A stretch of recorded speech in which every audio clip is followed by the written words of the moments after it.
Bonjour mesdames et messieurs, merci d'être avec nous pour ce nouveau rendez-vous de Droit de réponse sur Equinox Télévision. Droit de réponse, c'est votre émission de débat et de décryptage des principaux sujets parus dans la presse en semaine. Cette semaine, 3 sujets sont au menu de nos échanges ce dimanche. D'abord, la désignation cette semaine des 15 membres de la Commission nationale pour la promotion du bilinguisme et du multiculturalisme.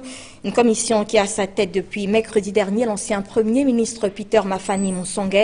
2 mois après la création de cet organe, les membres sont connus, des membres qui font plus ou moins l'unanimité dans les journaux. Que peut-on attendre de cette commission Moussongué? Le sujet est au centre de nos échanges dans cette édition de Droit de réponse. Autre actualité, et pas des moindres, c'est le changement à la tête de la Confédération africaine de football.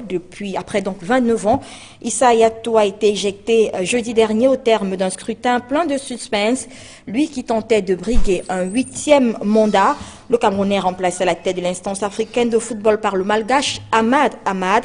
Un changement inattendu pour certains, salué par d'autres et décrié par plusieurs Camerounais.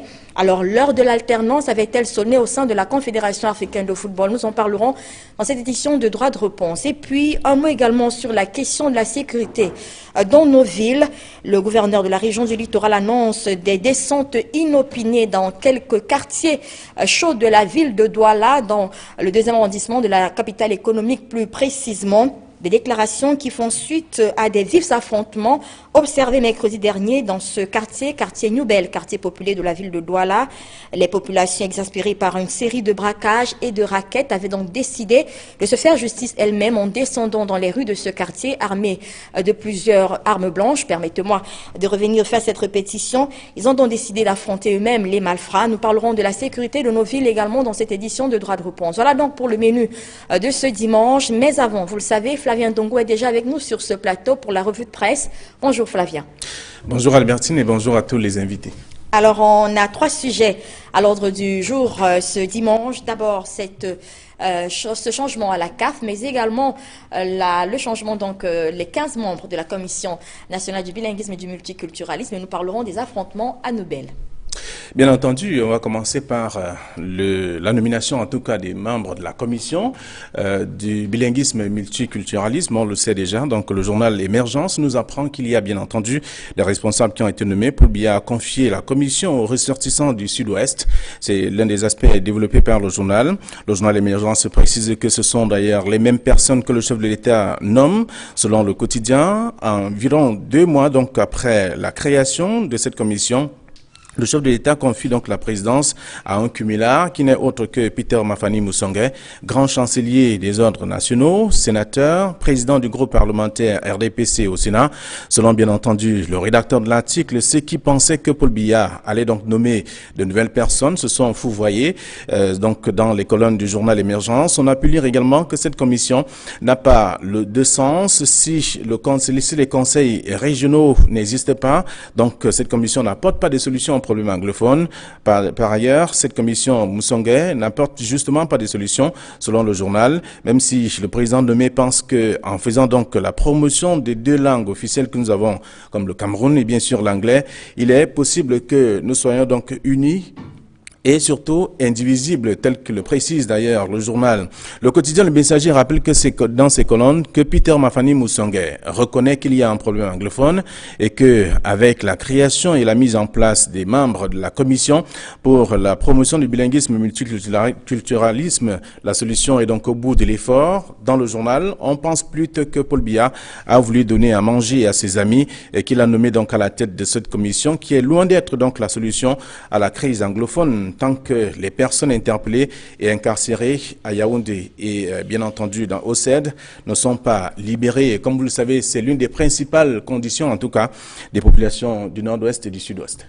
Alors nous parlons à présent de ce changement à la tête de la CAF. Issa Hayatou qui a donc été remplacé après 29 ans. À l'issue donc d'un scrutin qui s'est déroulé à Addis Abeba jeudi dernier. Alors, un journal titre donc c'est la déchéance de Issa Hayatou de la CAF. C'est donc un titre qu'on peut lire dans Émergence. Et c'est la fin d'un homme qui a passé 29 ans à la tête de la Confédération africaine de football, lit-on dans le journal, et 7 mandats. Le journal révèle que Issa Hayatou sort donc de la CAF par la fenêtre à cause notamment de la toile tissée par le président de la FIFA qui a promis en découdre donc avec le Camerounais Issa Hayatou.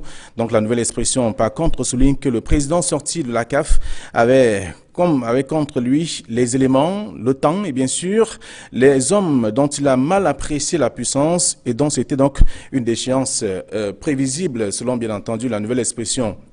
C'est désormais un non-name, comme le dit le journal, qui va gérer la Confédération africaine de football, le malgache Ahmad Ahmad, âgé de 57 ans, qui est donc un ancien footballeur et ancien entraîneur de football également. À la suite donc de la défaite du Camerounais, les analystes des questions de football pensent que le corps, ou tout au moins le cœur de l'Afrique a vomi Issa Hayatou. Certains estiment qu'il n'aurait pas dû se présenter à cette autre élection après tant d'années passées donc à la tête de la CAF et que de venir subir la pire humiliation de sa vie. Et pour terminer cette revue, un mot sur ces affrontements qui ont paralysé le quartier Nubel dans le 2e arrondissement de la ville de Douala dans la nuit de mercredi à jeudi. Une situation qui a poussé le gouverneur de la région du littoral à annoncer quelques mesures. Oui, et la nouvelle expression a titré, comme bien d'autres journaux aussi, se sont d'ailleurs intéressés à cette question. On a vu la violence, on a vu des hommes avec des armes blanches après l'agression mortelle d'un nommé Issa Boubacar. Une expédition punitive donc a été organisée par les amis de la victime avec au menu pillage en bande et agression à l'arme blanche des populations. Le journal fait savoir que pour le gouverneur de la région du littoral, c'est inacceptable que des actes pareils se déroulent donc en pleine ville de Douala, créant donc une psychose au sein de la population. Dans les colonnes de la nouvelle expression, Dieudonné Ivar Dibois entend sévir à travers des descentes inopinées des forces de l'ordre également dans les quartiers. Et pire encore, ceux qui n'auront pas leur carte d'identité payeront le prix, a-t-il ajouté. Donc, Mutation, pour sa part, parle d'escalade, donc de violence à Nubel, et c'est un quartier de Douala. Le quotidien souligne que c'est une affaire qui a duré 2 jours pour le reporter. La rixe entre donc les habitants de Babylone et Ngangé face donc à un gang de malfrats de KDD a donc créé tout cela, tous ce désordre qu'on a pu observer tout au long des 2 jours. La vie était donc au ralenti dans cette partie de la ville à cause notamment des sans-foi-ni-loi qui entendaient se régler les comptes et la presse de rappeler que la drogue et autres stupéfiants circule donc en toute quiétude à Douala, sous le regard donc parfois complice des forces du maintien de l'ordre. Merci Flavien Nongo pour cette revue de presse et bon dimanche à vous. Meilleur à vous. Nous allons donc, mesdames et messieurs, découvrir le panel qui va nous accompagner pendant cette émission. Ce dimanche, nous avons l'honneur d'accueillir sur ce plateau M. François Guimatia. Bonjour et bienvenue sur notre plateau. Merci, bonjour Albertine. Je salue vos millions de téléspectateurs. Vous êtes linguiste, vous êtes également un chercheur, écrivain. Vous avez commis plusieurs ouvrages qui traitent justement de la question de la multiculturalité et du multiculturalisme et donc du bilinguisme. Nous allons en parler tout au long de cette édition. Merci d'être venu sur notre plateau. Notre invité ce dimanche, M. Robert Mouté Ambassa. Bonjour et merci d'être avec nous. Bonjour Albertine, bonjour aux copanélistes et puis bonjour à tous nos téléspectateurs. Vous êtes un opérateur économique, mais vous êtes surtout membre suppléant du comité central du RDPC. Merci d'être là. Tout à fait. Merci. Autre invité, Joseph-Antoine Bell. Bonjour, bienvenue sur notre plateau. Bonjour, bonjour à tous. Merci de nous faire l'honneur d'être là. Je rappelle que vous êtes ancien Lion et Notable. Vous êtes également consultant de sport pour plusieurs chaînes internationales. Vous avez plusieurs casquettes. Je vais m'arrêter là. Merci en tout cas d'être venu ce dimanche. Majesté. À Sa Majesté. À Sa Majesté, voilà. Sa Majesté. Je sais que vous tenez à cette casquette-là, d'accord. Vous êtes vous le saviez. Vous êtes... D'accord. Alors, merci également à Evan Kamga qui est avec nous ce dimanche, notre consultant pour l'émission Droit de Réponse et journaliste au quotidien La Nouvelle Expression. Bonjour Albertine, je dis bonjour à tous les copanélistes. C'est toujours avec plaisir que je vous prends présent à cette émission. Je dis bonjour à tous les téléspectateurs. Merci à vous d'avoir répondu à cette invitation.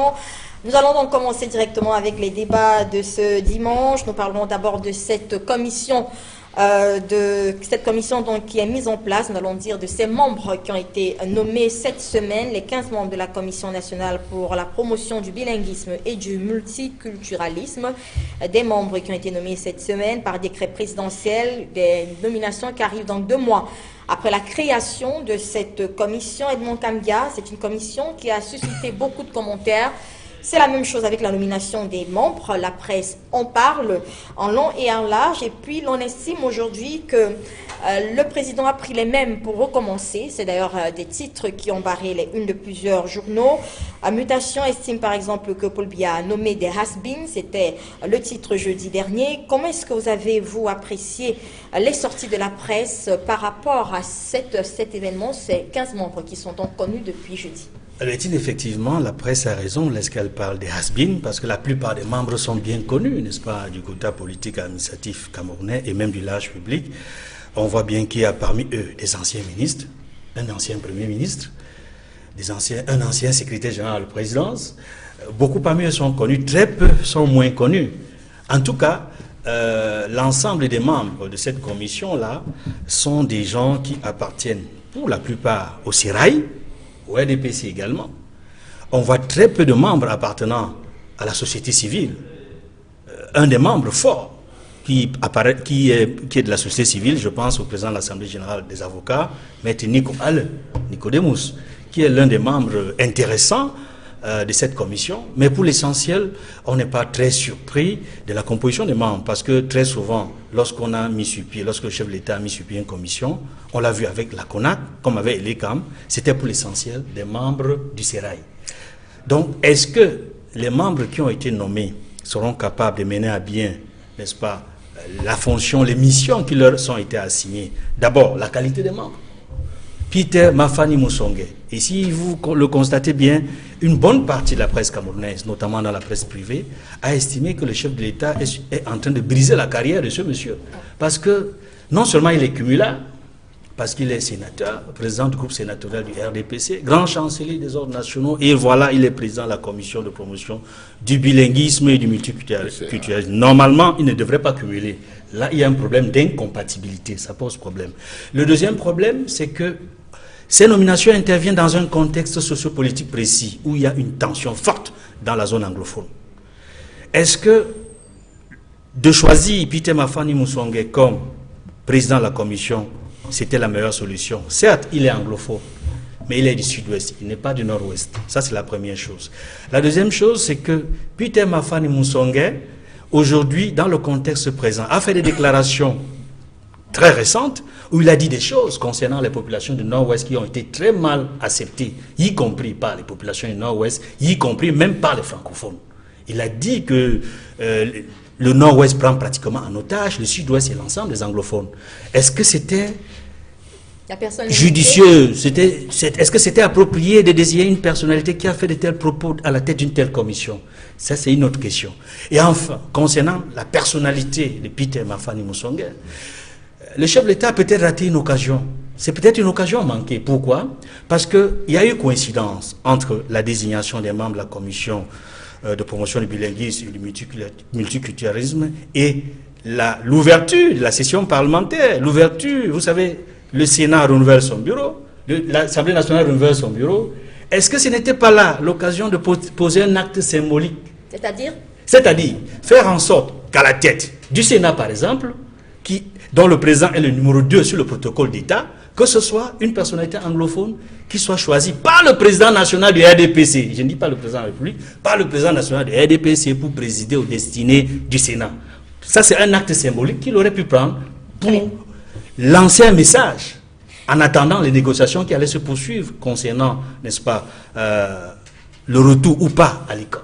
Moutemba, qu'avez-vous pensé de la texture, de la formation de cette commission, les 15 membres qui ont été nommés? Est-ce que c'est tant un problème de voir des personnes qui ont été aux affaires revenir au sein de cette commission? Est-ce que pour vous, ça pose un problème de voir ce qu'on a appelé dans la presse des has-beens revenir au sein de ces commissions? Il faut peut-être noter qu'il y a quelques visages nouveaux quand même qui arrivent, on en reparlera tout à l'heure. Merci Albertine, et la démonstration de M. Edmond pertinente, mais j'ai une lecture un peu différente de cette commission. Pas parce que je suis membre du RDPC, parce que j'ai cette capacité naturelle à me mettre au-dessus du parti et voir ce qui est bien pour le Cameroun. Donc je pense que cette commission, quand je l'observe, je vois bien, je ne connais pas tout le monde, mais j'ai au moins 4 personnes à l'intérieur qui sont des personnalités que je connais un peu et qui sont des personnalités de référence, en commençant par le Premier ministre Mafani Moussongwe, qui est un technocrate pur et dur, jusqu'au moment où il est directeur général de la CDC. C'est quand il passe Premier ministre qu'il commence vraiment à s'intéresser à la politique.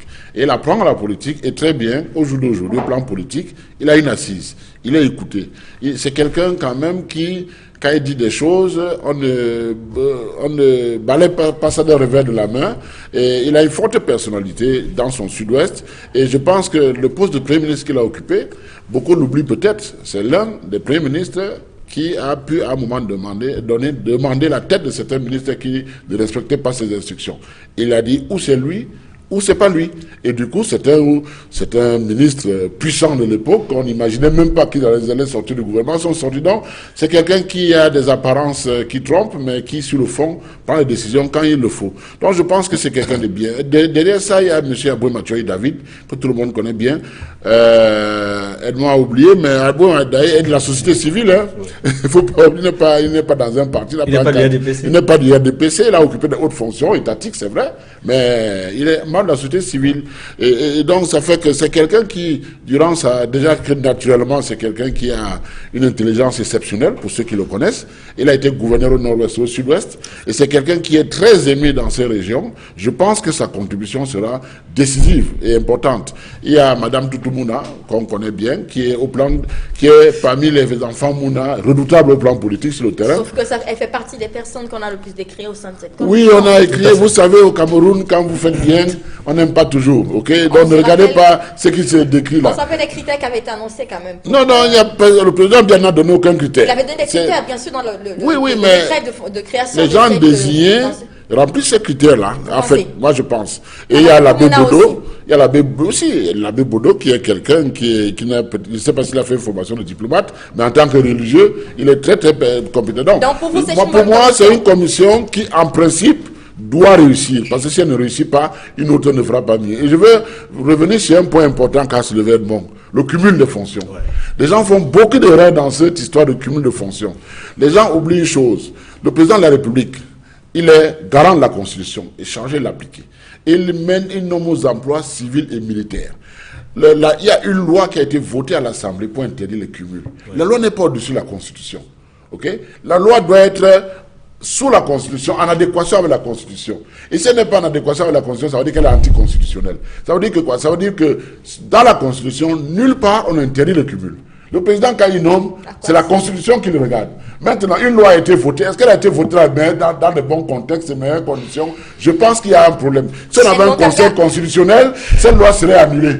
Parce qu'elle n'est pas en phase avec la Constitution. Elle montre qu'elle n'est pas d'accord avec votre... Mais il n'est pas d'accord, mais je donne mon développement pour expliquer. Je ne peux pas partager votre avis. Je voudrais expliquer que la Constitution, c'est quand même la loi fondamentale.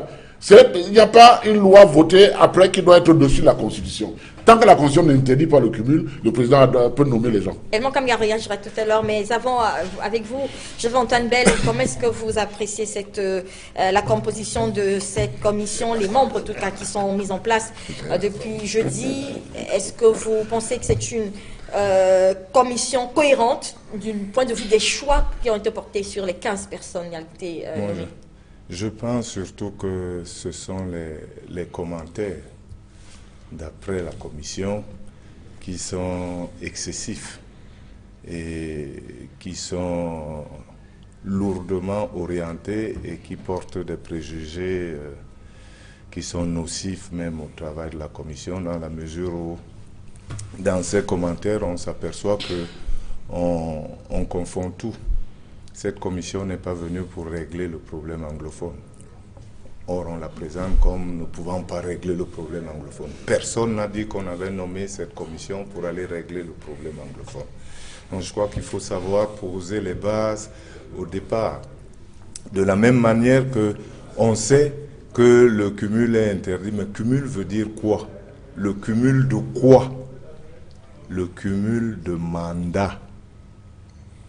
Monsieur Mafani est élu sénateur, il n'est pas élu membre de la commission ou président de la commission. Donc il n'y a pas cumul. C'est le cumul des mandats qui est interdit.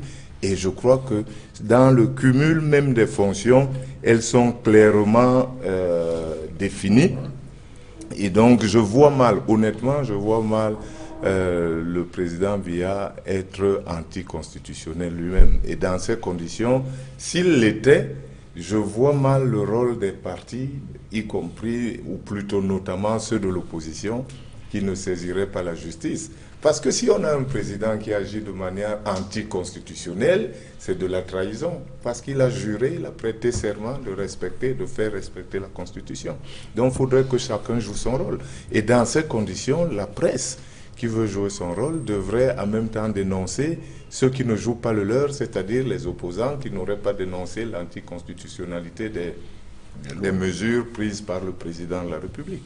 Alors, avant de passer la parole à l'autre panéliste, vous le dites, ce n'est pas une commission qui a été mise sur pied pour résoudre le problème anglophone, sauf qu'elle arrive bien sûr dans un contexte marqué par cette crise, oui. Et que si l'on s'en tient à la première sortie du président de cette commission, Peter Mafani Musonga, qui s'exprimait il y a quelques jours sur la radio nationale, je disais justement que l'un des chantiers, ce serait peut-être de permettre la reprise des cours dans la région du Nord-Ouest. Est-ce que là, il n'y a pas un pas amalgame justement? Si ce n'est pas une commission censée résoudre le problème anglophone, comment comprendre des déclarations comme celle-là? Non, quand je dis qu'elle n'est pas censée résoudre, elle n'est pas moins censée contribuer à la résolution. Donc la limite, elle est très mince. Voilà. Oui, la limite peut être mince, mais il faudrait quand même retenir que aujourd'hui, d'abord ce problème anglophone, j'aimerais bien qu'on nous dise, aucun problème de maths ne s'appelle problème de maths.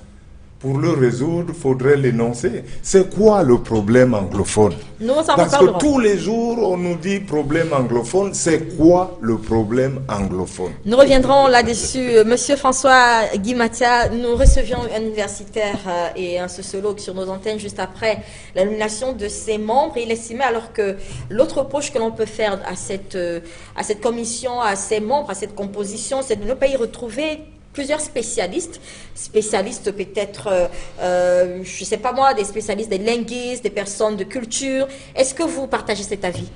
Merci Albertine. Et justement, ma contribution consistera à jeter un regard plus technique, beaucoup moins politique, sur cette commission. Je pense, moi qui ai publié dans 50 ans de bilinguisme au Cameroun en 2010, moi qui ai fait l'apologie, moi qui ai proposé au président en 2010 de créer un office national du bilinguisme ayant à peu près les mêmes attributions que cette commission. Moi qui ai toujours proposé qu'on revalorise les langues autochtones, les langues maternelles. Moi qui ai parlé dans ces livres sur 2 chapitres du multiculturalisme et du bilinguisme, je ne peux qu'applaudir des 2 mains lorsque le président crée une telle commission. Mais alors, je vais vous surprendre, la commission contient en elle-même les germes de son inefficacité sur le plan technique. J'ai 3 petites réserves sur cette commission. Première petite réserve, l'appellation même. Au Canada, on a créé la commission pour le bilinguisme et le biculturalisme. Au Cameroun, nous créons la commission pour la promotion du bilinguisme et du multiculturalisme. En clair, pour les petits-enfants qui sont au cours élémentaire, ça veut dire ceci.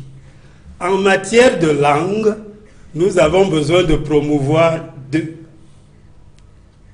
L'anglais et le français, pas plus. En matière de culture, on découvre qu'il y en a plus de 2. Il faut promouvoir la culture anglaise, la culture française, anglaise, et puis nos patrimoines culturels, le Ngondo, le Nord, etc. Quelle est cette intelligence qui vient seulement quand il faut parler de culture? On en voit plusieurs, et pour les langues, on n'en voit que 2. Dans mon livre, je prouve que l'architecture linguistique au Cameroun est tronquée, est faussée dès le départ. Les langues en Afrique sont sur 3 paliers. Les langues locales, les langues transnationales et les langues coloniales héritées de la colonisation. Le Cameroun se tait lorsqu'il s'agit des langues locales. Le Cameroun reste muet lorsqu'il s'agit des langues transnationales et met tous ses efforts pour promouvoir 2 langues. L'appellation Commission pour la promotion du multiculturalisme et du multilinguisme m'aurait techniquement satisfait. Alors, Deuxième petite remarque. Je continue. J'ai 3 petites... Oui. Deuxième petite remarque sur cette commission, le timing. C'est quand la zone anglophone est en effervescence qu'on lance un projet fondamental pour notre développement, pour notre émergence. Aucun pays ne peut émerger sans avoir géré la partie culturelle du développement. Cette commission devrait être lancée au lendemain de la réunification. En 1961, c'était le premier chantier de la réunification. Qu'allons-nous faire du bilinguisme? Qu'allons-nous faire de nos cultures? Parce que, vous le savez comme moi, la réunification, ce n'est pas un nom ou un État central. L'indépendance n'est pas un drapeau. L'indépendance n'est pas un hymne national. C'est le contenu que les bénéficiaires mettent dans ce jeu. Donc, cette commission vient 60 ans avec 60 ans de retard. Troisième et dernière remarque, si vous voulez me prendre la parole, c'est la composition et le profil des commissaires. Le bilinguisme et le multiculturalisme n'est pas un domaine où n'importe qui peut jouer aux techniciens.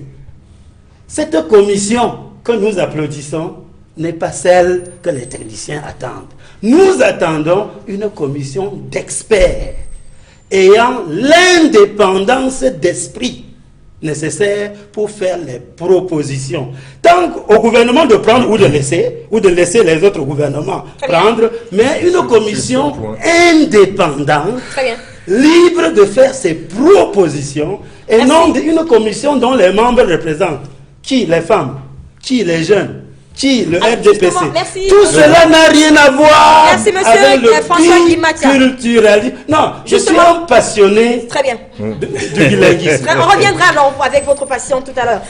Justement, Moutamba, vous voulez réagir? Oui, je voulais juste dire que,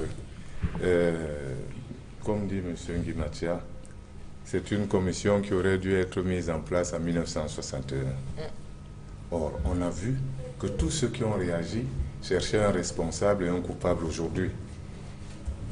M. Nguimatia a peut-être résolu ce problème-là. Tous ceux qui ont réagi à quoi? À la nomination de cette commission et qui critiquent et qui disent on aurait. Moi, c'est simplement pour dire qu'après cette remarque, la vraie question qui se pose à nous, parce que la vie est toujours au présent, c'est qu'est-ce qu'on fait aujourd'hui.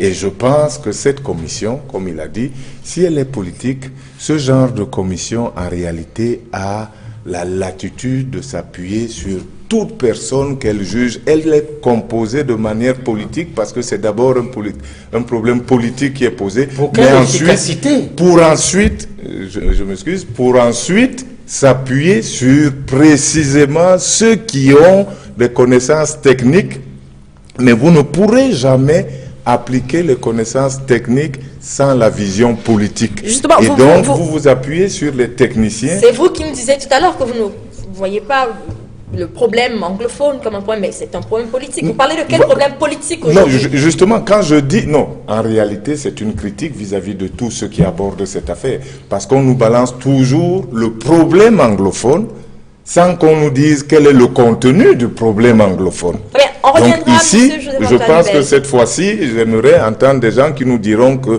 le problème anglophone, c'est ceci. Parce que, je prends un exemple tout simple, vraiment rapidement. Si pour résoudre le problème anglophone, il faut que les enfants n'aillent plus à l'école, alors à ce moment-là, depuis 3 mois, on pourrait se demander pourquoi il n'est toujours pas résolu. Très bien. Si le fait que les enfants ne vont pas à l'école va résoudre le problème. Vous aurez la réponse tout à l'heure. Je voulais juste revenir avec vous, Robert Mutambata, justement sur la composition de cette commission. Lorsqu'on écoute M. Guimatia, on a justement l'impression que même sur le point de vue de la composition, ce n'est pas une commission qui est censée résoudre le problème de la multiculturalité ou du multiculturalisme, si vous voulez, ou du bilinguisme, mais c'est une commission politique qui, de plan de sa forme, on a l'impression que c'est une commission qui est mise sur pied pour résoudre un problème politique. Et justement, peut-être cette question anglophone, vu le contexte, est-ce que vous pensez justement que le gouvernement voudrait s'appuyer sur cette commission-là pour apporter peut-être des solutions à cette crise qui s'enlise? Ben, je pense que Joseph Antoine Bell a donné une bonne réponse à ça, parce que en fait, qu'est-ce qui se passe? On met une commission, elle est politique ou elle n'est pas politique. Dans tous les cas, les membres de la commission ne sont pas des spécialistes. Mais dans le fonctionnement normal, cette commission a l'attitude de s'appuyer sur tous les experts qui pourraient apporter les solutions aux problèmes qu'ils vont poser à ces experts. Et en fonction des réponses qu'ils vont recevoir, eux auront cette latitude de trancher, de choisir, d'accepter ou de refuser. Mais il faut-il que cette commission, on ne connaît pas jusqu'à quel pouvoir le président va accorder le président et son équipe. Il y a un décret de fonctionnement, de création qui donne bien les pistes d'émission de cette commission. Je modifie mon explication. Est-ce que cette commission a droit de proposer, par exemple, qu'on implémente immédiatement les régions? Donc, c'est politique. Et c'est le président a de laisser la latitude totale, hormis la séparation, à cette commission de fait. Donc, c'est ce pouvoir qui sera donné à cette commission qui va conditionner les résultats. Mais cette commission a la latitude de s'appuyer sur tous les experts. Et j'espère que le Premier ministre Moussonga sur cette émission pour qu'il convoque M. Guy. C'est des gens comme M. Guy. Vous allez parler rapidement parce que vous allez... C'est des gens comme M. Guy qui doivent justement être ceux-là qui vont apporter l'expertise que la commission n'a pas. Exactement comme ça se passe beaucoup plus haut. C'est-à-dire, si on vous écoutait, on ferait du ministre de la Santé forcément un médecin, du ministre de l'Éducation forcément un enseignant. Non, c'est pas le cas. Pourtant, tout le monde trouve que le ministre des Enseignements se débrouille bien. Mais il n'est pas enseignant pourtant. Mais en dessous, il s'appuie sur des enseignants. Oui, allez-y. Je pense que... J'ai quelque chose. Vous allez revenir, je vous en prie. Et même s'il n'est pas sélectionné, des gens comme lui. Je vous en prie. Vous savez, on dit sur ce plateau un peu de tout et n'importe quoi à la fois. Au moins sur deux choses. D'abord sur la question de savoir s'il y a incompatibilité ou pas. Je dis et je persiste, il y a incompatibilité. M. Moussonga est en train d'exercer 3 fonctions, 3 mandats. Il est sénateur, président du groupe sénatorial. Il est grand chancelier des ordres nationaux. On vient de le nommer à une autre fonction permanente. J'ai dit une fonction permanente. Ils sont là pour 5 ans. Hein. Renouvelable, il faut le dire, la commission qui a été créée pour promouvoir le bilinguisme et le multiculturalisme. Et la fonction de grand chancelier est également une fonction permanente. Je vous invite à lire la loi sur les incompatibilités, si vous ne l'avez pas lu, M. Bell. Oui. Cette loi est claire. Oui, elle dit M. Moussonga est un cumulard. Et la presse, tous les journaux ont raison là-dessus. C'est le juriste qui vous parle. Quand on est nombreux, on n'a pas forcément raison. Quand vous parlez, je ne réagis pas. Permettez que je développe. Je vous dis que la loi sur les incompatibilités est claire. M. Moussonga est un cumulard. Alors j'ai dit que le chef de l'État, sur ce point précis, il ne rend pas service ni à Moussonga, ni à la nation. Sur un autre point, nous sommes d'accord sur ce plateau, enfin, que cette commission est politique. Cette commission n'est pas composée d'experts sur les questions de bilinguisme et sur les questions de multiculturalisme. Pourquoi est-ce que j'insiste sur ce point? C'est parce que lorsque, dans les négociations entre ceux qui hier étaient les membres du consortium qui a été interdit et les émissaires du gouvernement, lorsqu'ils ont posé sur la table la question du fédéralisme, on leur a brandi le fait que c'est une question politique, pour ne pas répondre à cette question. Maintenant, le chef de l'État crée une commission qui est politique.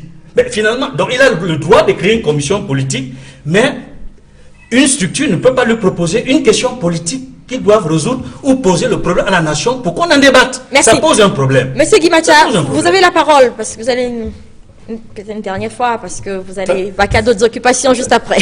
Très bien, Albertine. Je persiste et je signe que l'essentiel est donc à venir.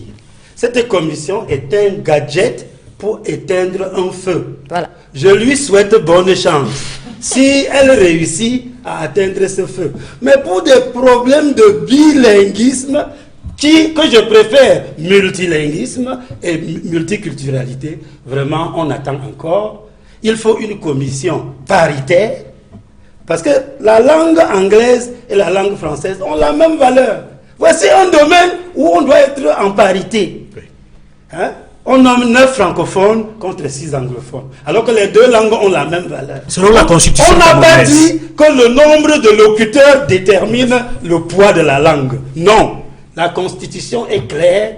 Même si l'anglais est parlé par 1/10 de la population, les deux langues sont de même D'égale valeur. Donc C'est la c'était Constitution l'occasion qui pour le dit. président. Ce sont les langues qui C'était sont donc- d'égale valeur. Alors, si on suit votre... C'était donc l'occasion pour le président de faire une commission paritaire. Je vous en prie, si on suit votre raisonnement, on aurait dû nommer des Bassa, des... Je comprends Non, pas, non, je veux non, juste non. comprendre. Non. Je comprends pas. Mais Je la veux juste, la multiculturalité, on devait nommer qui? faudrait Je voulais juste 230 comprendre. On devait On donner doit- 230 personnes. On doit réaménager Non, vous n'êtes pas- vous n'êtes pas notre sérieux. politique linguistique D'accord. et donner à chaque langue la place qui lui revient. Donc 230. Alors, non, continue. posez aux techniciens, ils vont vous répondre. Les techniciens sont là pour attendre. D'accord. Et je termine, comme vous voulez que je termine, en disant que cette commission est un petit pas Oui. dans la bonne direction. Mais, telle qu'elle est présentée, en plein tumulte de la crise anglophone, je comprends les calculs politiciens qui la sous-tendent. Et je dis que c'est un gadget pour éteindre un feu. Très bien. Je lui souhaite bonne chance. Merci, monsieur François Guimatia, François Guimatia, d'être venu sur notre plateau. Nous allons continuer avec quelqu'un d'autre qui prendra votre place, mais avant de découvrir cette personne, Antoine Bell, excusez-moi, est-ce que vous pensez que cette commission peut quand même jouer un rôle dans la résolution de la crise anglophone si on adopte votre façon de voir les choses, qui voudrait que cette commission n'ait pas été mise en place pour résoudre ce problème? Est-ce qu'elle peut quand même jouer un rôle aujourd'hui? Lorsqu'on regarde le timing quand même, vous n'allez pas nous dire que ce timing n'a pas sa place lorsqu'on voit une commission qui arrive pendant la crise, Albertine. et que lorsque ça s'enlise, là on a les membres, on peut quand même se poser des questions. Albertine, s'il n'y avait pas eu, par exemple, cette commission, Oui. parce que quand on vous écoute, on dirait qu'en même temps vous souhaitez du mouvement, et dès qu'il y a un mouvement, vous dites c'est parce qu'on a bougé. Donc, j'aimerais dire que si cette commission ne devait pas contribuer à résoudre le problème ou à atténuer les difficultés des uns et des autres, elle ne servirait à rien. Donc il n'y a pas de honte pour ceux qui l'ont mise en place à reconnaître qu'elle est mise en place pour contribuer aussi. Mais je dis que ce n'est pas elle qui est chargée de résoudre le problème anglophone. On a bien parlé du bilinguisme. Donc, elle va s'occuper du bilinguisme. Et je suppose que tout à l'heure, quand vous allez nous dire quel est l'énoncé du problème anglophone, il y aura le bilinguisme dedans. Très bien. Voilà, et d'autres facteurs. Donc, cette commission, elle s'occupe du bilinguisme et on a entendu parler de la culture. Elle s'occupe Elle est censée s'occuper de la culture aussi. de la culture aussi. Et de la culture, j'ai entendu tout à l'heure, c'est pas de la culture française. C'est pas de la culture anglaise. On serait malvenu au Cameroun de nous occuper de la culture anglaise. La culture anglophone au Cameroun n'est pas la même chose que la culture anglaise. Très bien. La culture francophone n'est pas la même chose que la culture française. Alors, vous me permettez de dire un bonjour à Edith Kawala qui nous a rejoint. Merci d'être avec nous sur ce plateau. Edith n'était pas obligée d'avoir des papiers jaunes. Papier noir. Allez-y, Edith Kawala, je vous salue. Merci d'avoir accepté notre invitation. Bonjour, bonjour à tous les téléspectateurs et téléspectatrices. Je dis un bonjour très particulier à Maître Félix Agbombala, à Dr Fontaine, à BBC Mancho et à les dizaines de jeunes qui sont aujourd'hui à Kondengui depuis, pour certains, plus de 60 jours. Et je dis aussi un bonjour très particulier à des millions de Camerounais au nord-ouest et au sud-ouest qui, depuis 61 jours, sont punis collectivement avec le refus d'accès à l'information et à Internet. Vous êtes présidente du CPP, le Cameroun People's Party. Nous parlons donc de cette commission pour la promotion, Commission nationale pour la promotion du bilinguisme et du multiculturalisme. Je vais aller rapidement. Vous avez réagi dans le quotidien Mutation de jeudi dernier en affirmant que pour vous, vous ne voulez pas accorder des commentaires à cette commission. Ce serait lui accorder trop de temps. Je reprends un peu vos mots, même si je paraphrase. Alors, on espère que vous pourrez quand même dire quelque chose aujourd'hui pour permettre que ce débat soit un peu productif. Que pensez-vous finalement de ces membres qui arrivent? Parce que pour vous, lorsqu'on lit cette réaction-là, vous avez l'impression que cette commission arrive pour tenter d'apporter une solution à cette crise anglophone. Écoutez, non, je ne vais pas commenter la commission. Nous restons sur notre position au CPP. Je viens d'évoquer des faits qui sont extrêmement graves pour le Cameroun. Et je suis vraiment désolée que Monsieur Joseph-Antoine Bell, pour qui j'ai beaucoup de sympathie, et nous avons des relations non seulement amicales, mais même au niveau de la famille.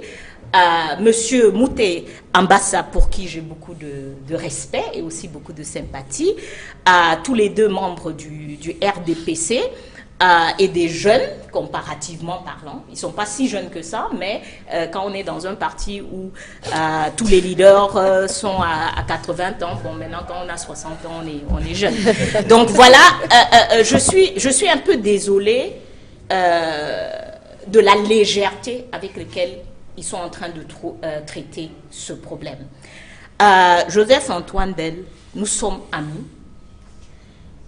Si vous voulez savoir quel est le problème anglophone, je suis à quelques mètres de chez vous.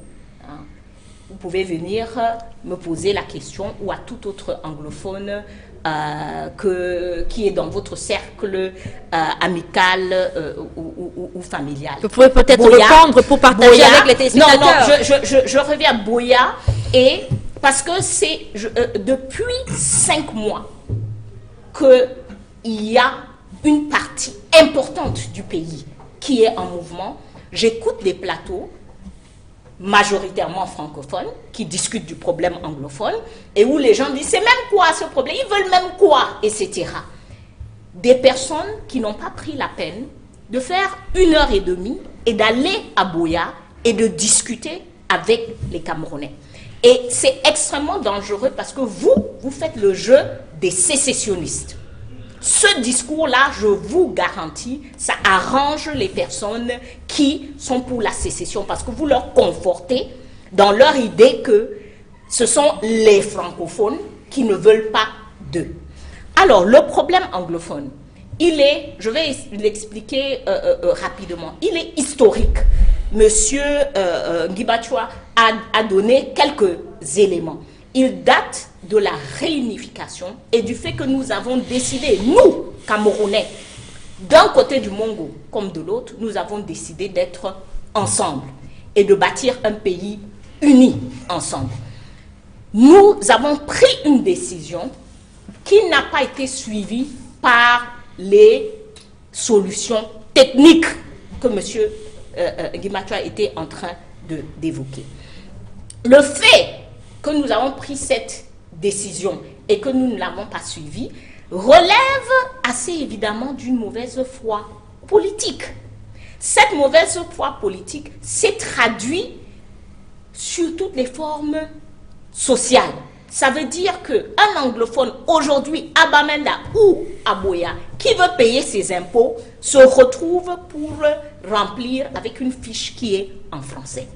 Ça veut dire, comme les avocats l'ont dit, que vous vous retrouvez dans un tribunal en plein Bakassi ou bien en plein Ekona et vous vous retrouvez devant un juge qui parle français, qui ne connaît pas le common law et qui rend ses décisions en français. Ça veut dire que je vais finir avec l'école parce que cette histoire d'école est devenue le point focal.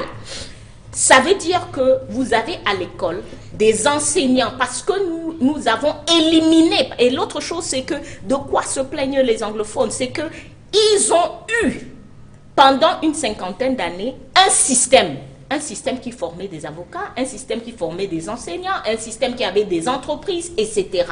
Au moment de la réunification, notamment, pas la réunification de 61, mais en 72, on élimine tout ça. Et aujourd'hui, dans les écoles, dans le nord-ouest et le sud-ouest, on se retrouve avec des enseignants francophones qui ne connaissent pas le système, parce que c'est un autre système d'éducation, qui ne connaissent pas le système d'éducation et qui sont en train d'enseigner les enfants dans un système qu'ils ne connaissent pas et dans une langue qu'ils ne maîtrisent pas. Voilà quelques éléments. Et finalement, ce qui touche peut-être les anglophones le plus, c'est que nous avons ce problème qui est un problème politique, que nous vivons dans un État centralisé avec tout ce qui se fait à Yaoundé. Donc, quand quelqu'un quitte mon village à Bafoutou pour suivre sa pension, il arrive à Yaoundé, il entre dans un ministère, il dit « good morning » et on lui répond « on ne parle pas votre anglais là ici, hein. Rentrez chez vous ». Alors, merci. Voilà quelques points. J'espère que M. Bell maintenant comprend. Oui, il a le problème. Juste peut-être pour, avec vous, vous reconnaissez quand même que dans tout ce que vous venez de dire, il y a quand même un problème de langue aussi dans ce que vous êtes en train de dire. Absolument. Oui. C'est-à-dire que dans la discussion préalable, et c'est ce que le gouvernement essaye de faire, et voilà pourquoi nous ne voulons pas commenter cette commission. Il y a des décisions politiques à prendre. Il y a des décisions politiques à prendre. Il y a une discussion politique à avoir. Il y a un dialogue politique à avoir à ce stade-ci. Vous ne direz pas que c'est un début, cette commission? Pas du tout, parce que vous ne pouvez pas mettre en place, vous venez de décrire la commission. Oui. C'est une commission. L'autre chose, c'est qu'il faut que les gens lisent. Hein. La commission n'a aucun objectif politique. Exact. Lisez le décret qui met en place la commission. C'est une commission technique, mais dans les nominations, en fait, c'est un comité de base du RDPC. Parce que vous avez oublié de dire ça. Je vous en prie, madame. Dans cette commission, à peut-être une exception près, j'ai un membre assez élevé. Est-ce que vous pouvez laisser M. Bell répondre qui semblait ne pas très bien comprendre le problème anglophone? Vous avez la parole, M. José-Antoine Bell. Oui, mais ça, c'est votre faute, Albertine, parce que vous avez invité une présidente de parti contre Monsieur Tout-le-monde, et donc... Militant du RDPC. Elle va occuper... Maintenant, je vais revenir, ma chère Kala. Si votre président acceptait de venir discuter avec nous, on serait plus que... Moi, je n'ai pas été invité ici pour défendre le RDPC. Du tout. Défendre le Cameroun. Vous êtes là pour donner juste votre avis. Voilà, moi, je suis un lion dans le sang, donc je représente le Cameroun. Je parle comme un Camerounais ordinaire. On ira rapidement parce donc, que le sujet...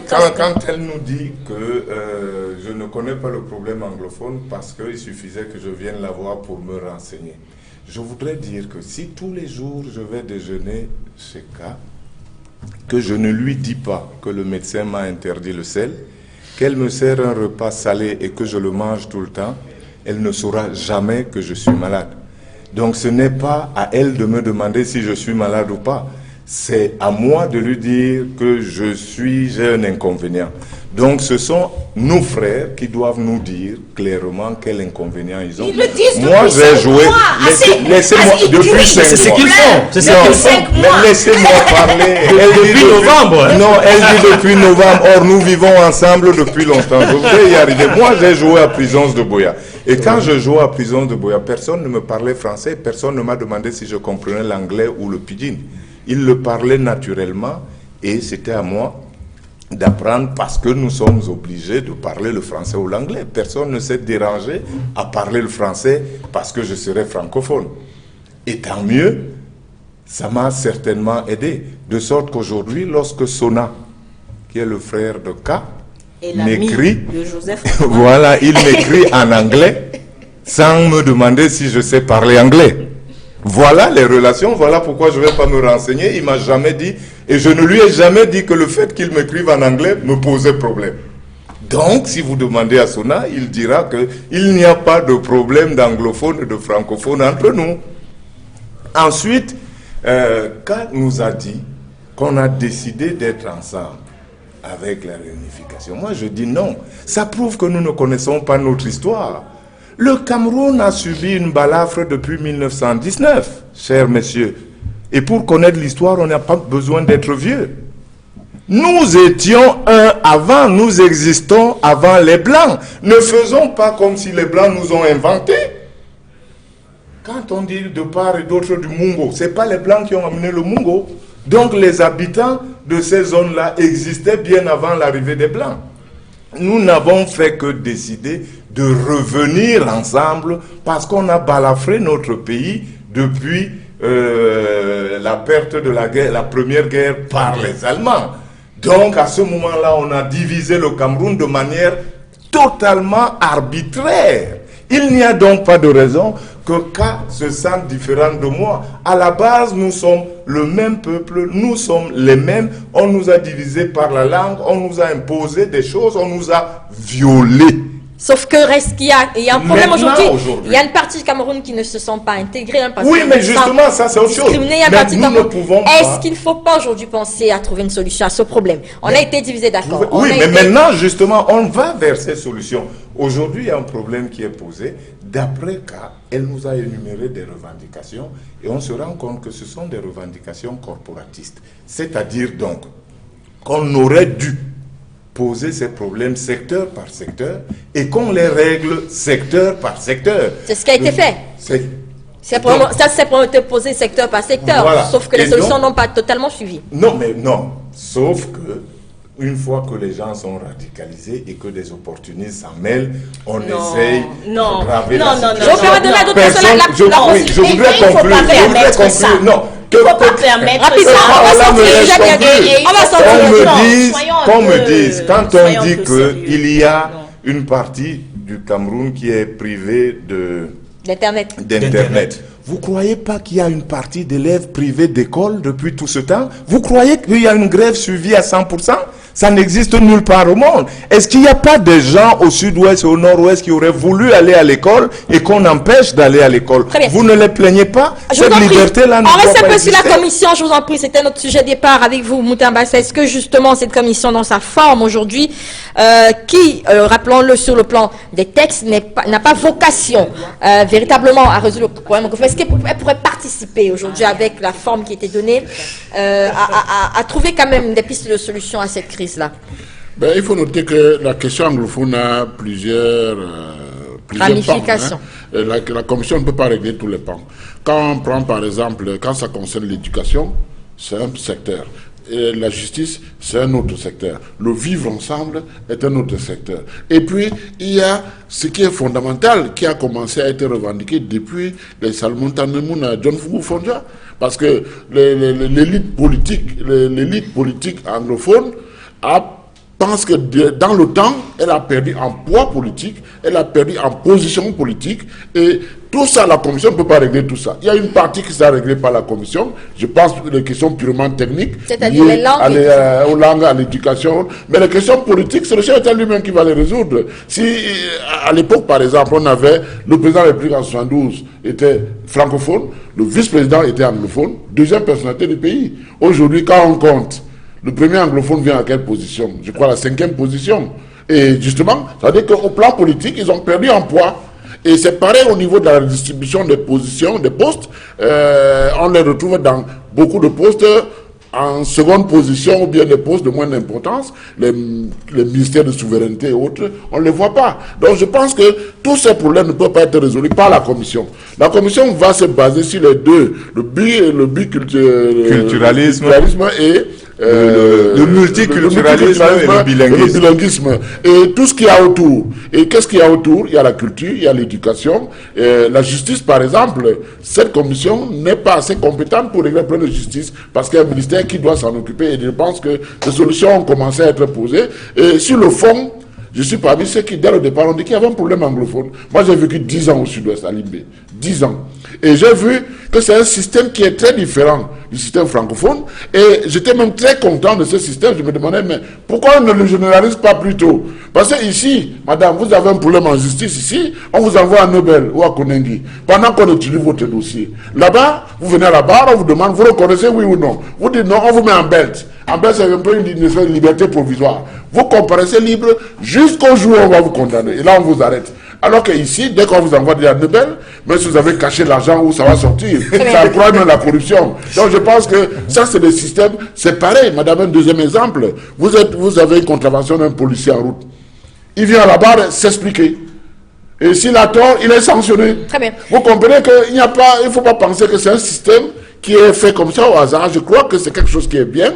Et ces habitudes ont subi des agressions du personnel francophone qui a été muté de ce côté. On va bientôt sortir qui continue à travailler comme ça. Donc, il y a ce problème de vivre ensemble qu'il faut recadrer. Donc, la commission, pour synthétiser, ne peut pas résoudre tous les problèmes. Elle va résoudre un certain nombre de problèmes liés à ses objectifs, mais il y a le chef d'État et les autres administrations qui vont faire les autres choses qui n'ont rien à voir avec la commission. Donc, avec vous, Edmond Camille, on devra attendre des mesures fortes, on devra attendre peut-être le dialogue que demande beaucoup pour résoudre ce problème anglophone, parce que nous n'y sommes pas encore avec cette commission-là. Il est clair que la commission qui va promouvoir le bilinguisme et le multiculturalisme ne va pas résoudre la question anglophone. En tout cas, ne va pas résoudre le problème tel qu'il est posé aujourd'hui. Celle qui concerne la forme de l'État. Ça, cette commission est totalement hors sujet par rapport à cette thématique. Avoir donc les 15 membres arrivés à cette période précise, il faut se regarder le timing, tout ça, ça joue. Ça n'a pas. Est-ce que ce n'est pas une façon pour. Cette commission est arrivée dans le contexte de la crise, effectivement, puisque le discours qui annonçait la création de cette commission, c'est le discours du 31 décembre. Exactement. Et le décret est sorti en janvier, et c'est il y a quelques jours seulement qu'on a la composition des membres. Après le passage du Premier ministre à la réunion. Après les différents passages du Premier ministre, Philémon Yang, au nord-ouest, des passages non concluants. En tout cas, il n'a pas apporté la solution qu'attendaient les populations sur place.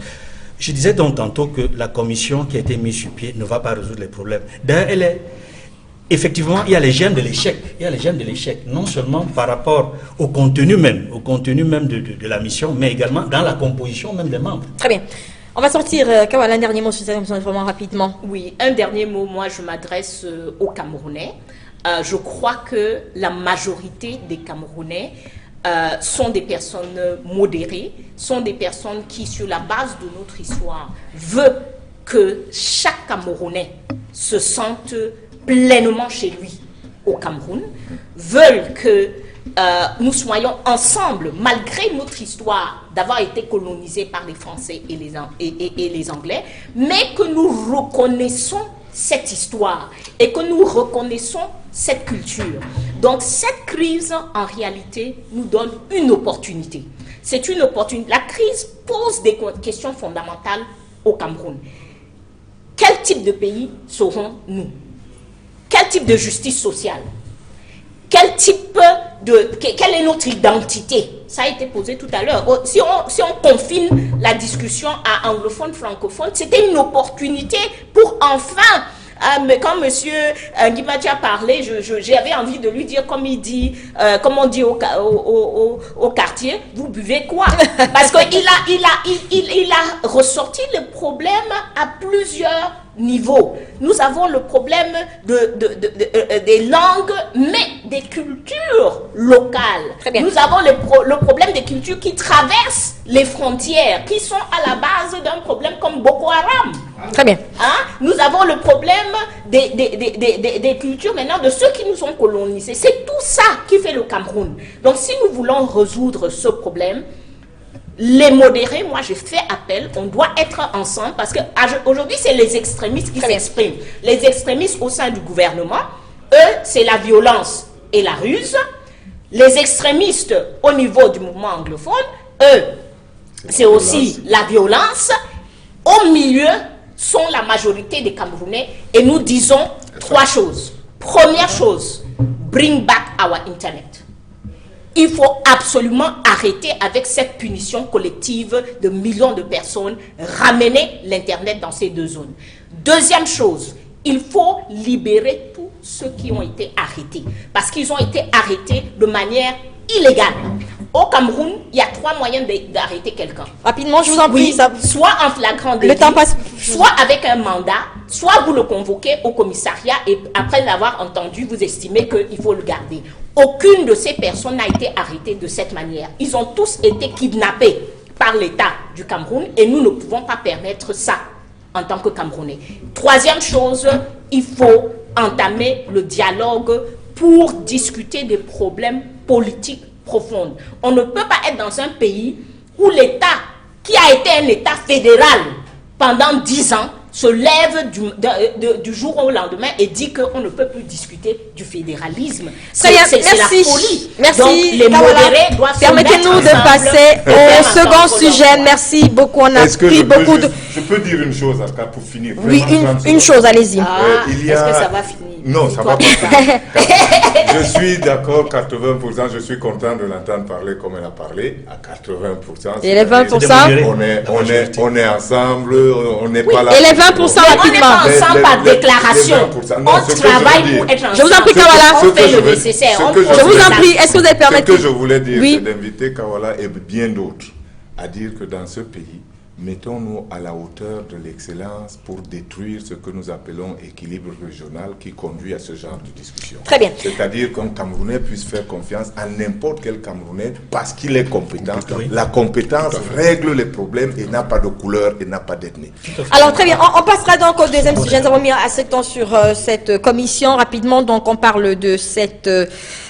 autre grosse actualité de la semaine, c'était inattendu, diraient certains, prévisible, ont commenté dans d'autres observateurs, mais de toute façon, ça sera dans l'histoire qu'après 29 ans à diriger la Confédération africaine de football, le Camerounais Issa Yatou, qui brigade donc un 8e mandat, a été battu par le Malgache Ahmad Ahmad. C'était inattendu ou prévisible, Edmond Kamga? C'était inattendu. Globalement, c'était inattendu lorsque l'on imagine le temps d'abord qu'a passé le président de la Confédération africaine de football, Issa Yatou, et tous ses acquis, parce qu'il faut le dire, il ne faut pas balayer tous ses acquis, tout ce qu'il a pu apporter parce qu'il a perdu cette élection. Il a fait beaucoup de choses pour l'Afrique. On pourrait prendre toute une émission pour faire le point sur ce qu'il a fait engranger à l'Afrique par rapport au football.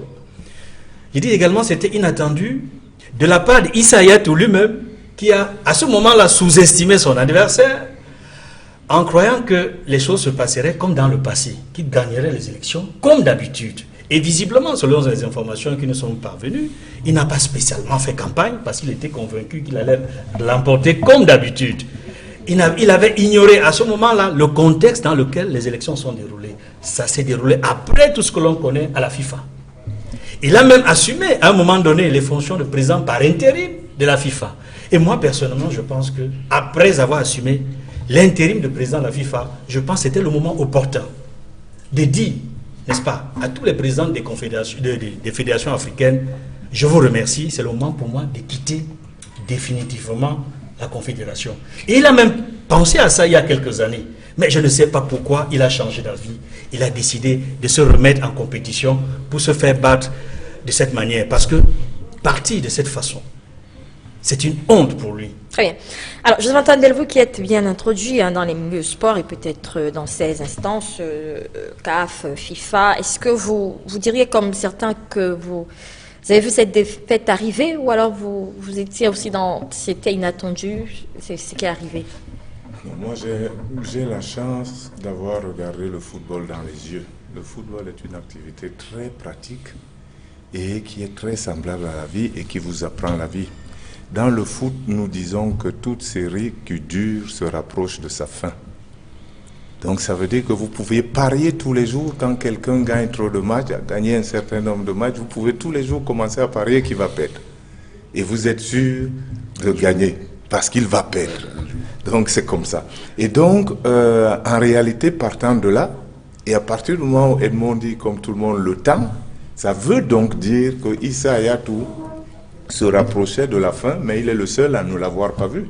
Ce que je dis là est applicable aux footballeurs en tant qu'individu et je me le suis appliqué moi. C'est-à-dire qu'à partir du moment où vous avez joué un certain temps, vous devez commencer à penser que votre fin est plus proche que le début. Donc commencez à surveiller à quel moment ne pas jouer le match de trop. Et là, visiblement, M. Hayatou, qui n'est pas footballeur, athlète, n'a pas retenu cette leçon-là et donc n'est pas parti à temps et n'a pas vu venir. Or, il se trouve qu'effectivement, pour ceux qui étaient dans des affaires de foot et qui pouvaient avoir un peu de lucidité, il y avait un vent qui soufflait. Il y a d'abord le vent international de renouveau qui a soufflé sur la FIFA. Qui a balayé ses propres amis. Et donc, il aurait pu, dans la sagesse africaine, parce que c'est ce qui arrive dans nos villages, quand vos congénères sont tous partis, vous vous rendez compte que vous êtes obligé de vous asseoir avec de beaucoup plus jeunes. Vous finissez par leur dire, bon, vraiment, je me sens pas bien, continuez, vous viendrez de temps en temps me rendre compte, histoire de les laisser entre eux, au lieu que ce soit eux qui vous rejettent et qui, désormais, tiennent leur réunion sans vous. Donc, il aurait pu sentir cela parce que ça soufflait à la FIFA. Il aurait pu sentir cela parce que ça grognait en Afrique. Il aurait pu sentir cela parce que il a commencé à avoir certaines de ses propositions débattues, passées au vote, qui commençaient à passer ric-rac. Il aurait dû donc sentir. Quand vous dites qu'il n'a pas fait campagne, il n'a jamais fait campagne en réalité. Issa Hayatou a fait campagne une seule fois. C'était en 88, parce que le poste était vacant. En 88, le poste était vacant et il l'a remporté. Et depuis, malheureusement pour l'Afrique, je crains que ce qui s'est passé avant ne se passe maintenant. Je vais m'expliquer. Une fois qu'il a remporté cette élection, nous les Africains, on nous a légué le parti unique. Et nous l'avons en réalité dans le sang. Les gens aiment le monolithisme. Une fois que Issa Hayatou est passé, tout le monde s'est aligné par conviction ou par crainte. Et donc tout ce qu'il disait, quand aujourd'hui ils vous disent qu'il était dictateur, les peuples africains ont l'art de transformer le plus grand démocrate en dictateur. Parce que tout le monde s'aligne et on commence à vous dire oui, oui, oui, oui. Et vous l'avez vu jeudi à Addis Abeba, lorsque Ahmad a gagné 34 contre 20, l'élection des commissions juridictionnelles qui a suivi, il a eu 54 contre 0. C'est-à-dire que personne n'assumait plus de pouvoir choisir ou de contredire quoi que ce soit. Et le pauvre monsieur qui arrive avec l'esprit de s'ouvrir aux autres va se trouver rapidement déifié, où tout le monde lui dit que tout ce qu'il fait est bien. Et dans 2, 3, 4 ans, dans un avenir plus ou moins proche, on va vous dire qu'il est dictateur, alors que ce sont les Africains qui volontairement se sont alignés, au point que les plus grands défenseurs d'Issa Hayatou ont 10 minutes après voté totalement contre lui, alors que la liste Ahmad aurait gagné quand même si ce n'était que les mêmes 34 contre 20. Mais là, à 54-0, on passe dans ce qu'on dénonçait avant. Alors, Ben Moutambos, est-ce que vous diriez, comme certains observateurs des questions de sport qui ont réagi sur nos antennes juste après cette élection, des journalistes aussi du monde sportif qui estiment que Issa Hayatou a été trahi par ses pairs de la CAF? Est-ce que vous voyez les choses? Non, je ne vois pas les choses de la même manière, parce que je pense que dans la vie, Joseph l'a dit tout à l'heure, c'est comme tout. Il a pris l'exemple de footballeur, il a pris d'autres exemples, même l'exemple d'un travailleur, partout. À un moment donné, quand vous avez un certain nombre d'années d'expérience, vous partez plus vers la sortie que vers l'entrée. Donc forcément, il faut s'attendre à ce qu'un jour ça arrive. Et comme ils l'ont dit, et je confirme que le président Hayatou n'a peut-être pas vu venir certaines choses, parce qu'au-delà devant la FIFA et autres, aux élections de l'actuel président de la FIFA, il est allé contre. Donc l'autre sait d'avance qu'il n'a pas joué sa carte, et il ne va pas lui faire de cadeaux non plus après. Et au niveau de l'Afrique, on voit bien, regardez les âges de tous ces présidents, ils sont tous de la cinquantaine. Il y a un problème de génération aussi qui s'est posé derrière, qu'on n'a pas vu. Et quand le président de la FIFA a fait un tour en Afrique, ça a donné un peu plus de courage, comme l'a dit Joseph, au lieu que les gens restent dans le parti unique, ils ont vu le grand boss au-dessus, prêt à ce qu'on s'ouvre, mais ils se sont ouverts, ça a donné ces résultats. Est-ce que vous comprenez pourquoi est-ce qu'il a insisté pour se présenter pour ce 8e mandat? Moi, aujourd'hui, oui, il a insisté parce qu'il savait déjà qu'il y avait des atomes crochets avec le président. Même si le président essaie d'amortir les choses en disant qu'il n'y a pas de problème, mais Issa ne l'ayant pas n'étant pas dans le groupe de ceux qui l'ont élu, devait s'attendre à ça. Et moi, je voudrais plutôt garder le souvenir de quelqu'un qui a beaucoup apporté au sport africain. C'est quelqu'un qui a fait évoluer le football africain. À la CAN, il a pris à 8 clubs, il laisse à 16 clubs, il a créé le CHAN, il a mené de 2 pays à Coupe du Monde, on est passé à 5. Il a apporté, il a laissé, il laisse quand même un patrimoine fort et nous devons célébrer ce monsieur, même si il n'a pas eu le réflexe d'éviter cette candidature de trop, mais on garde le souvenir de quelqu'un qui est un grand et qui ne va pas manquer de choses à faire. Edith Kawala, les autres réactions, vous savez, les réseaux sociaux sont aujourd'hui une source d'information et de prendre également le pouls des réactions. On a l'impression que beaucoup de gens se demandent pourquoi est-ce que certains Camerounais semblent applaudir cette alternance à la tête de la FIFA. Est-ce que vous pensez que l'esprit patriotique nous exige aujourd'hui à nous sentir mal lorsqu'un Camerounais quitte une instance de cette envergure, même après avoir passé 29 ans à la tête de cette Confédération africaine de football? Vous l'avez dit, non, je crois que c'est l'esprit patriotique qui fait que les gens applaudissent. Et en fait, ça n'a rien à y voir avec Issa Hayatou. L'applaudissement qu'ils font n'a rien à y voir avec Issa Hayatou. Monsieur Bell a décrit tout à l'heure, pendant qu'il parlait, je notais, il n'a pas fait campagne.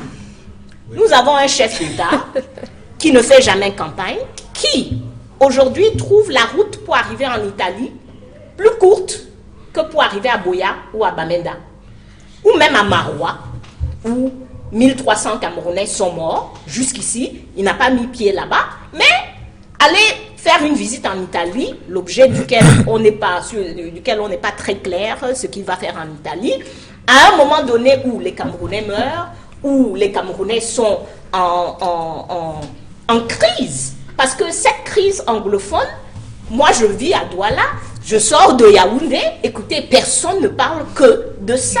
On est tous en anxiété à cause de ça. Donc, nous, on a accepté, pendant 34 ans, un président qui ne nous parle pas, qui estime qu'il n'a pas à s'adresser à nous, même au plus fort moment d'une crise nationale. Monsieur Bell a dit, tout le monde s'est aligné derrière lui par opportunisme ou par peur. Ça ressemble à qui? À vous de nous dire, hein, on vous écoute. Au Camerounais. Moi, je suis toujours... c'est toujours intéressant d'écouter des Camerounais qui sont objectifs par ailleurs, qui travaillent de manière très professionnelle dans d'autres sphères, mais qui sont membres du RDPC et qui s'alignent derrière ce RDPC par opportunisme ou par peur et qui nous permettent de maintenir en place une dictature. Donc pour moi, ils ont transposé les Camerounais. Voilà, les Camerounais ont transposé, mais je voudrais dire aux Camerounais, attention, attention. Les choses ne vont pas, parce que ce que je vois dans les réseaux sociaux, c'est que les gens estiment que comme Issa Hayatou a perdu, ça veut dire que Biya va perdre, ou bien ça veut dire que c'est la fin de règne de Biya. Non. La leçon qu'il faut tirer, c'est la leçon de M. Ahmed. L'alternance qu'il y a eu n'est pas le fait du hasard, n'est pas le fait d'un miracle, c'est le fait du travail. Et nous, en tant que Camerounais, aujourd'hui, nous sommes tous mal à l'aise dans notre pays.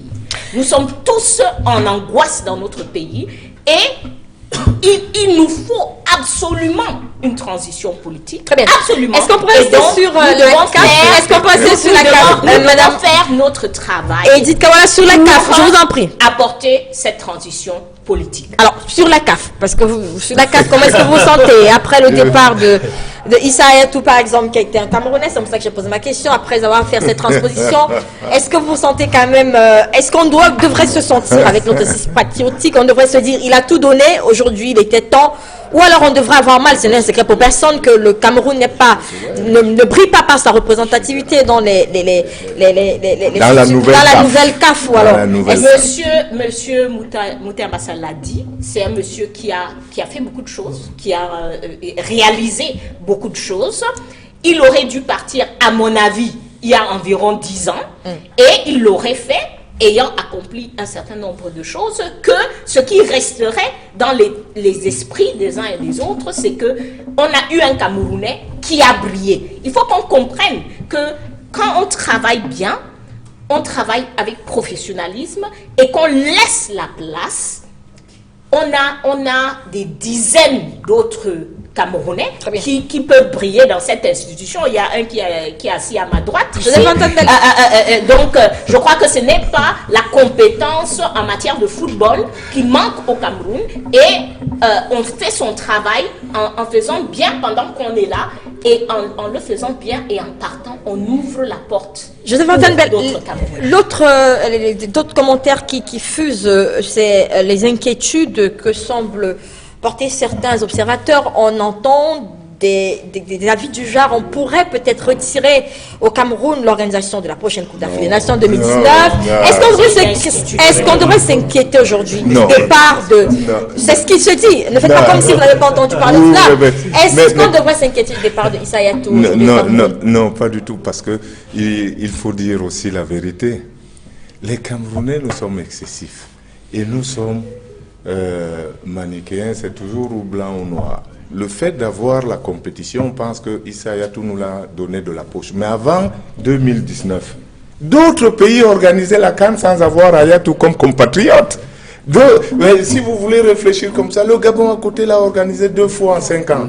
La Guinée équatoriale l'a organisé 2 fois en 3 ans. Bon, donc, il faut arrêter de penser que... Je voudrais simplement dire une chose. Notre souffrance aujourd'hui vient de ce que nous attribuons le mot grand trop facilement, le qualificatif grand trop facilement. Un grand ne fait jamais de bassesse. Il peut arriver à quelqu'un de pas grand de faire une grande chose de temps en temps, mais ça ne le rend pas grand. Donc il faut arrêter d'appeler grand.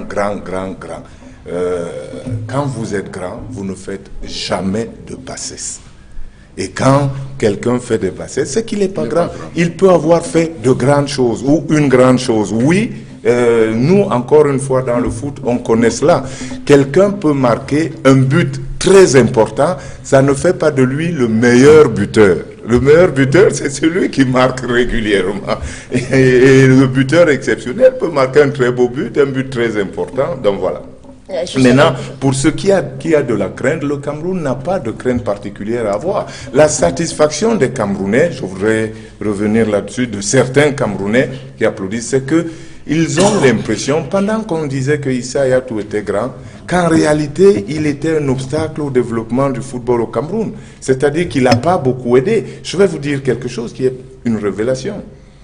Dans la crise à la FECAFOOT, Issa Hayatou sait que les élections ont été annulées et de ce fait que M. Tombi est un imposteur. Ce sont les paroles de Issa Hayatou. Il les tient et 2 semaines plus tard, il invite le même Tombi à venir aux élections de la CAF. C'est-à-dire donc il fait la promotion de l'imbroglio dans le football camerounais et pendant ce temps, on estime qu'il est grand alors qu'il doit faire respecter les règles. Donc je pense que le Cameroun n'a pas à redouter le départ de Issa Hayatou parce que dans ces conditions, il nous faudrait désormais 55 présidents de CAF pour que chaque pays se sente en sécurité. Donc, ce n'est pas le cas. Donc, chacun joue l'excellence sur le terrain. Les décisions qui sont prises pour tout l'ensemble des membres de la CAF au même pied d'égalité. Et dès hier, un club malgache a été éliminé par un club camerounais, malgré la présence du nouveau président de la CAF au stade. Vous l'avez dit, Issa Hayatou, un grand homme malgré tout quand même. Ah oui. Disons que quand on voit quand on fait un bilan de son activité sur 29 ans, il y a eu beaucoup d'aventures, il a réalisé beaucoup de choses importantes, j'en ai cité quelques-unes là, et je pense que c'est comme dans la vie, à un moment donné, on a tout donné, et puis on pense à partir, mais malheureusement, chez nous, on ne pense pas à partir, et quand vous partez comme lui, il est en train de partir, c'est la dernière image que beaucoup de gens vont garder de lui, pourtant c'est un grand monsieur qu'on devrait célébrer parce qu'il a fait beaucoup de bonnes choses. On va passer rapidement au troisième sujet. Le temps passe rapidement, je vous en prie. Je le disais tout à l'heure à l'ouverture de cette émission, le quartier New Bella Douala a été le théâtre de vifs affrontements dans la nuit de mercredi à jeudi dernier. Des populations de ce quartier qui avaient donc décidé de se rendre justice, exaspérées par de séries de rackets et de braquages perpétrés par un gang de malfrats, une situation très tendue qui a poussé le gouverneur de la région du littoral à faire une sortie et puis à annoncer quelques mesures. Edmond Kamga, lorsqu'on se remémore d'abord ces événements, la première question que l'on se pose, c'est comment est-ce que un gang a pu tenir en respect tout un quartier pendant près d'une heure, perpétrant une série de braquages, de rackets. C'est inquiétant. On peut dire que la sécurité, on a un problème de sécurité finalement dans la ville de Douala et peut-être dans d'autres grandes villes du pays. Tout à fait. Il y a des situations comme cela dans certains quartiers, pas seulement à Douala, mais dans d'autres localités du pays. Il ne faut pas isoler. Ce n'est pas parce que ça s'est déroulé à Neubel que c'est Neubel que ça se déroule. Ça se déroule vraisemblablement dans d'autres quartiers chauds du pays, des villes, des grandes villes du pays. Donc en réalité, je pense que ce qui s'est passé interroge véritablement la manière dont les citoyens sont protégés dans nos communautés.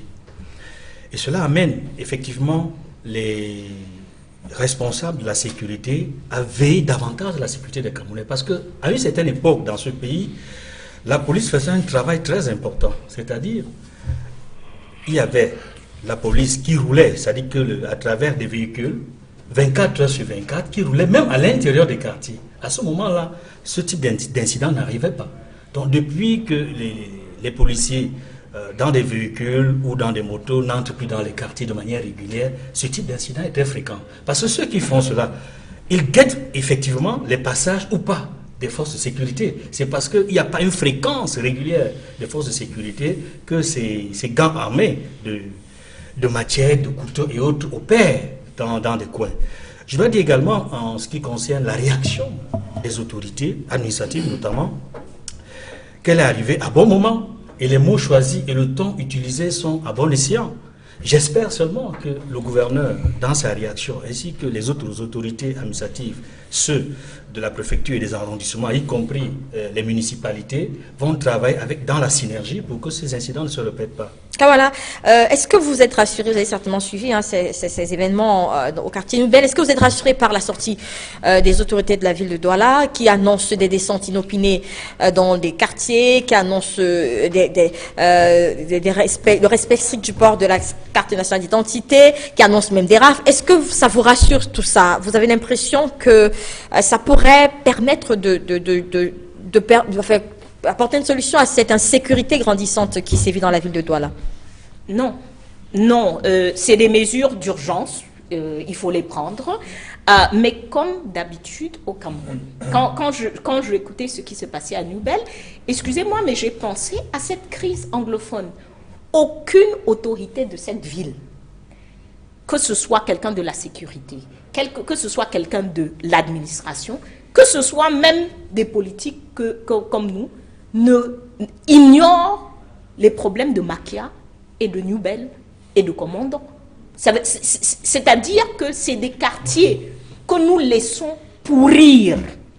Parce qu'il faut faire attention. La sécurité, ce n'est pas la police dans une société. La police est le dernier rempart de la sécurité. S'il faut traiter le problème de sécurité, il faut traiter le problème d'emploi. Nous avons dans cette ville des centaines de milliers de jeunes hommes entre 16 ans et 30 ans qui n'ont pas d'occupation, qui doivent encore demander à leur maman 100 francs pour manger le beignet. Et tôt ou tard, ils tombent dans la délinquance, ils tombent dans la petite criminalité et puis ils tombent dans la grande criminalité. Et nous savons que ce problème existe, nous savons qu'il existe, nous savons où sont ces bandes de garçons-là et nous ne leur apportons aucune solution durable. Deuxième chose, ces situations remettent toujours en cause la confiance en le système de justice que nous avons. Parce qu'à la base, apparemment, c'est une question de quelqu'un qui serait allé commettre un crime et la population a pris la justice entre ses mains. Et puis, il y a eu une contre-justice. C'est ce qui se passe dans une société où le citoyen n'a plus confiance en la justice. Quand nous vivons dans un système où je sais pertinemment que quelqu'un commet un crime contre moi, je l'amène au commissariat et il y a 50% de chances que je le retrouve dans la rue dans quelques heures parce qu'il a pu payer, parce qu'il a pu ou il a fait intervenir quelqu'un qui connaît quelqu'un. Quand on a ce type de système de justice, donc vous voyez que c'est pour ça que tout à l'heure vous m'avez vu, j'ai pas trop voulu parler de Monsieur Ayatou. On a un problème fondamental de gouvernance. Tout ce que nous vivons là, ce sont les symptômes du problème. C'est l'impact Joseph du problème. Oui. Je vous en prie, oui, sur la question, le temps passe rapidement. Moi, je suis presque toujours d'accord avec elle, sauf qu'elle ne voit pas en quoi les problèmes sont liés. Tout à l'heure, elle a dit que M. Biya était parti en Italie. Et je me rends compte que quand elle développe sur la sécurité, elle lui donne raison. M. Biya est en Italie, pourquoi? Il est VRP, il est là-bas comme un grand représentant. Il règle les problèmes économiques, donc il règle les problèmes d'emploi. Quand les Italiens vont venir, ça fera des emplois. Madame K, laissez-moi parler. Non, ça ne vous honore pas. Non, je vous dis la vérité, c'est la coopération bilatérale. Et moi, je pense que si les Italiens viennent, ils ne viennent pas ici pour jouer au foot.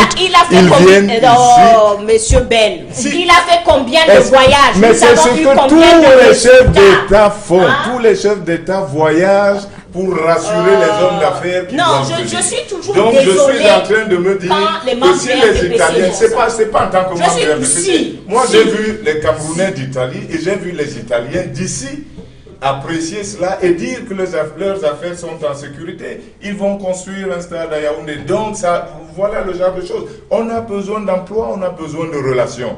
Donc, je justifie qu'on et vous pensez que c'est cette visite qui va régler ça? Et à l'immédiat. Elle aussi, et à l'immédiat. Je pense donc que le problème de sécurité, si c'était une question de je visite, suis très content d'avoir entendu. Réglés, non, il n'y a aucun pays au monde qui a tous ces problèmes réglés. Aucun pays au monde n'a tous ces problèmes réglés. Ne vendons pas de... S'il vous plaît, à vérifier la statistique. Mais je crois qu'il n'y a aucun pays au monde qui a un chef d'État qui voyage autant que il n'y a aucun pays au monde dont les problèmes sont résolus en temps réel. Tout le monde se bat contre ça fait 34 ans. Donc ça fait 34 ans. Depuis l'éternité, tous les problèmes... Monsieur Ben, allez-y sur la question. Sur les questions de sécurité, je suis très content aussi d'entendre Kawala dire que c'est aussi la faute des politiques. Parce que c'est surtout... Non, je n'ai pas dit ça. Je voudrais expliquer. Je n'ai pas dit ça. Les fameux comités de base des partis, quel est leur rôle? Pourquoi les comités de base pensent qu'ils vont régler des problèmes politiques du genre nos relations avec le Maroc? Si les comités de base s'occupaient réellement des problèmes de base, on aurait beaucoup moins de soucis. Si les gens étaient moins opportunistes dans ces organisations et plus pragmatiques. Au quartier, un comité de base, c'est 40 personnes. Régler déjà le problème de vie de 40 personnes. Et ensuite, la section, et régler les problèmes sur le terrain. Est-ce qu'on connaît nos voisins? Est-ce qu'on peut accepter ensemble de ne pas grignoter sur le passage qui fait que quand la voiture de police viendra un jour, elle peut effectivement circuler à l'intérieur? Monsieur Moutambassa, sur la question, je vous en prie, un dernier mot, on va sortir malheureusement. Oui, on va sortir, je vais essayer de dire quelque chose en quelques secondes. En gros, je pense que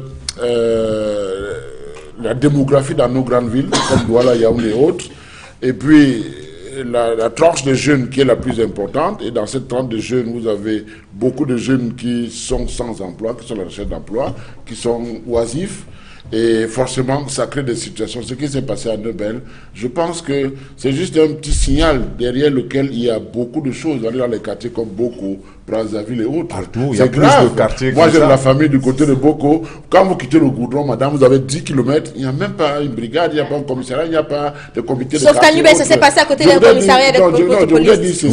Je voulais dire ceci. Dans ces zones, les populations souffrent chaque jour. Parce que les gens, c'est la population elle-même qui fait sa propre sécurité. Et ceux qui sont les plus forts dictent leurs lois. On n'a pas de temps pour vous expliquer certaines choses. Mais ce qui est sûr, c'est qu'il faut que tout le monde, Joseph Antoine Bell a dit quelque chose de pertinent, et que les politiques que nous sommes devons nous approprier, que les comités de base des partis au pouvoir ou à l'opposition fassent la sécurité pour tous. Arrêtez, il y a un État. Il y a des gens qui sont payés l'État n'a pour pas ça. tous les moyens. C'est pas tout le monde qui va faire la sécurité. C'est extrêmement tout le monde doit participer, madame, pour la sécurité. Vous savez il y a un État. comment est organisé une ville. Il faut s'il faut créer des services pour l'ensemble des habitants On peut de pas, l'agglomération de Douala, il faudrait que cet ensemble-là paye des impôts. Or, nous savons que beaucoup ne sont pas en mesure de les payer. Donc, il nous faut de l'imagination dans la gestion de nos villes. Il faudrait qu'on le sache, ne copions pas ce qui se passe ailleurs. Très bien. Il nous faut merci à vous, chers monsieur, mesdames, madame, d'être venus à cette émission Droit de réponse. Nous allons refermer le temps que nous avons imparti est largement dépassé. Merci à vous encore, Mouté Ambassa, Edmond Kamga, Edith Kawala et vous, Joseph-Antoine Bell, et à monsieur François Guimatia qui est avec nous tout à l'heure. Merci à l'équipe technique qui nous a accompagnés ce dimanche. Passez le bon moment en compagnie des programmes d'Equinox Télévision qui se poursuivent.